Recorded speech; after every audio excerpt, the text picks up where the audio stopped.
तो जनाब अब ये जो माहिरीन है वो बताते हैं कि केबिन क्रू भी इन्वॉल्व होता है, पैसेंजर भी इन्वॉल्व होता है कि जब भी आप जहाज़ में जाएं, जो मैंने शुरू में कहा कि बड़े रिलैक्स होते हैं, कुछ नहीं हो सकता, रखा जहाँ सामान मिली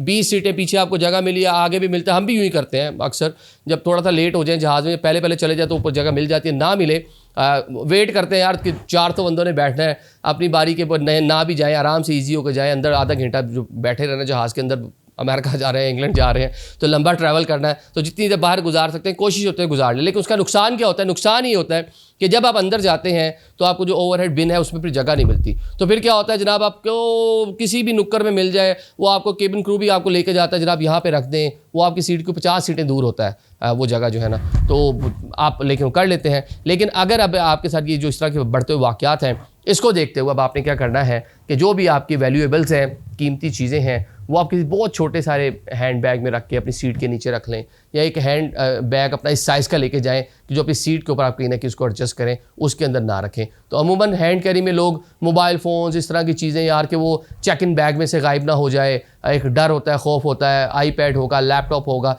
तो कोशिश करते हैं कि इसमें रख लें। लेकिन अब इसमें भी चोरी चोरी के वाक़यात बढ़ रहे हैं। रात होती है या लंबी फ़्लाइट होती है, खाना पीना खा के हर बंदा जो है सुस्ताने लगता है, नींद लेने लगता है, नैप लेने लगता है, तो एंड पे इस तरह के वाक़यात हो जाते हैं। Thank you so much.